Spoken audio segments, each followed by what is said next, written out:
বন্ধুরা, শ্রীমদ্ ভগবদ গীতায় ভগবান শ্রীকৃষ্ণ সমগ্র মানব জাতিকে উদ্দেশ্য করে অর্জুনকে অনেক মূল্যবান উপদেশ প্রদান করেন।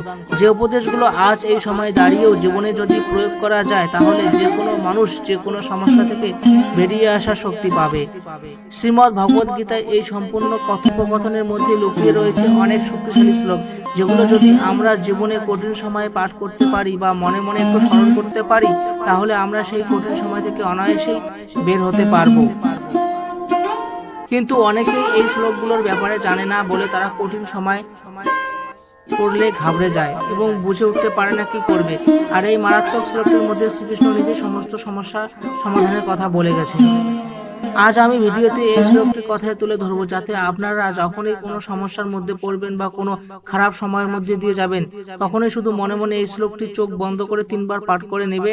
তাহলে দেখবেন নিমেষের মধ্যে আপনার সব সমস্যা দূর হয়ে যাবে এবং আপনার মনের ভিতরে অপার শান্তি অনুভব করতে পারবে। যদি বিশ্বাস না হয় এই কথাটির উপরে, তাহলে একবার নিজের জীবনে এই শ্লোকটি অবশ্যই এক মনে চোখ বন্ধ করে পাঠ করে দেখুন, কারণ এই শ্লোকটির কথা এক ব্যক্তিকে স্বয়ং ভগবানই স্মরণ করিয়ে দেন। তাহলে চলুন দেরি না করে জেনে নেওয়া যাক এই বিশেষ শ্লোক কোনটি এবং কিভাবে আপনাদেরকে এই শ্লোকটি পাঠ করতে হবে। তার আগে এটা জেনে নেওয়া যাক এই শ্লোকটি কাকে কে পাঠ করতে বলেন। আসলে আজ থেকে কয়েক বছর আগে এক ব্যক্তি যখন খুব সমস্যার মধ্যে দিয়ে যাচ্ছিল, তখন সে বুঝে উঠতে পারছিল না যে কি করে এই সমস্যার মধ্যে থেকে বের হবে। সেদিন রাতে ভগবান শ্রীকৃষ্ণ মন্দিরে গিয়ে শ্রীকৃষ্ণের মূর্তির সামনে দাঁড়িয়ে প্রার্থনা করত এবং কাঁদত, যাতে ভগবান শ্রীকৃষ্ণ তাকে এই খারাপ সময়ের মধ্যে থেকে বের করে নিয়ে আসতে পারে।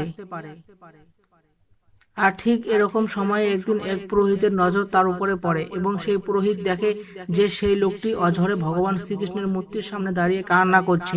পুরোহিত তখনই লোকটিকে জিজ্ঞাসা করে যে আপনার কি সমস্যা হয়েছে, আপনি কেন ভগবানের সামনে দাঁড়িয়ে এরকম ভাবে কাঁদছেন।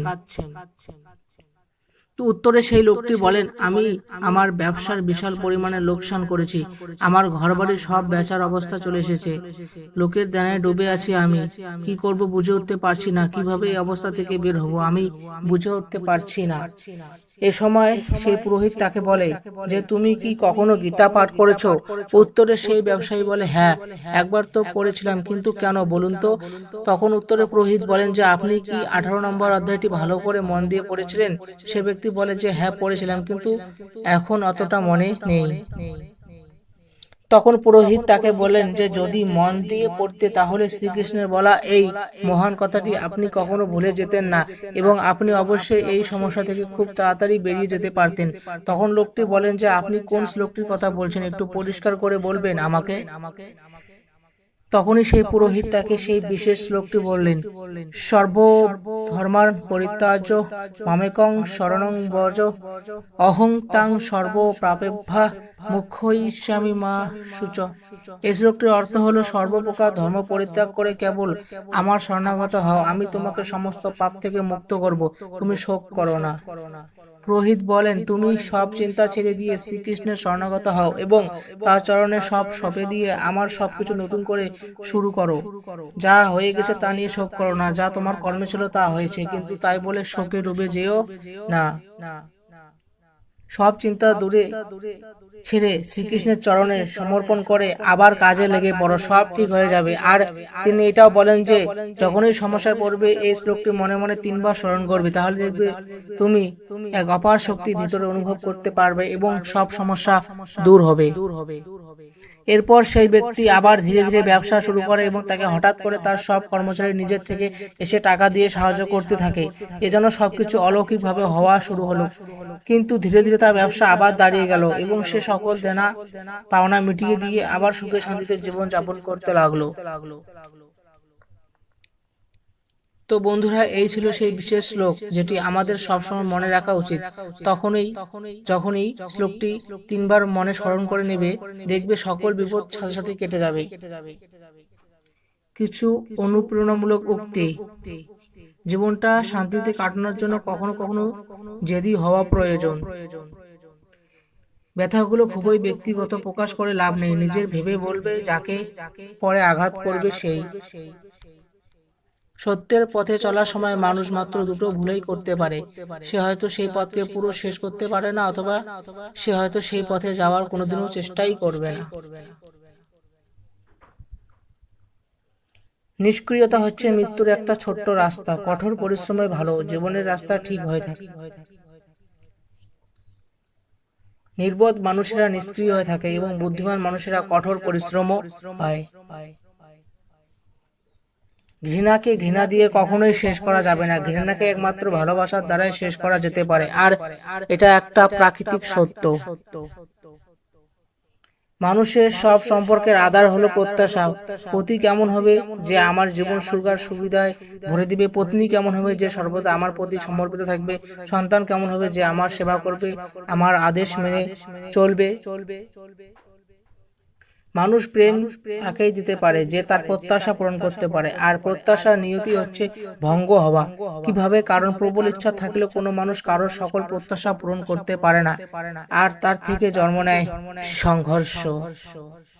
সকল সম্পর্ক সংঘর্ষে পরিবর্তিত হয়ে যায়, কিন্তু মানুষ যদি প্রত্যাশাকে সম্পর্কের আধার না বানায় আর স্বীকার করে নেয় যে কেবল সম্পর্কই মূল আধার, তবে কি জীবন আপনা থেকে সুখ শান্তিতে ভরে যাবে না? স্বয়ং বিচার করুন।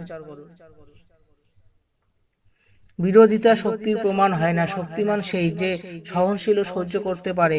যখন হৃদয় থেকে ক্রোধ আর বিরোধিতা দূর হয়ে যায়, তখন সহন শক্তি ধর্মের শক্তিকে পরিণত হয়। ক্রোধ থেকে প্রতিশোধের জন্ম হয়, আর ধর্ম থেকে ন্যায়ের জন্ম হয়। তোমার জীবনেও যদি এমন সময় আসে যখন তোমার উপরে কোনো অন্যায় হয়, তবে ন্যায় করার পূর্বে নিজেকে ক্রোধের উপরে অঙ্কুশ অবশ্যই রেখো। যে বৃক্ষ তিক্ত ফল দান করে, সে বৃক্ষকে উৎপাটন করে মধুর ফল প্রদানকারী বৃক্ষকে রোপণ করতে হয়। ওই বৃক্ষকে অধিক খাদ্য গ্রহণ করিয়ে বা শাখা প্রশাখাকে কাটছাট করে মধুর ফল পাওয়া যায় না। ভবিষ্যৎকে শুদ্ধ করার জন্য এই অশুদ্ধ বর্তমানকে ধ্বংস করা অনিবার্য। ভবিষ্যতের উদীয়মান সূর্যের প্রথম কিরণকে দেখো, যা সবার জন্য প্রতীক্ষা করছে। যে কেবল নিজের পীড়াকে আপন করে জীবন কাটায়, সে শক্তিহীন হয়ে পড়ে, কিন্তু যে ব্যক্তি সমগ্র সমাজের পীড়াকে আপন করে হৃদয় ধারণ করে, সে জীবন কাটায় শক্তিশালী হয়ে ওঠে। বুদ্ধিমান ব্যক্তির এই 5 জায়গায় যাওয়া উচিত নয়। 1. যেখানে রোজগারের কোনো সুবিধা নেই। 2. যেখানকার মানুষের মধ্যে কোনো ভয়ডর নেই। 3. যেখানকার মানুষদের মধ্যে কোনো লজ্জাবোধ নেই। 4. যেখানে কোনো বুদ্ধিমান ব্যক্তি বসবাস করে না। 5. যেখানে মানুষ দান ধর্মের বিষয়ে অনীহা প্রকাশ করে।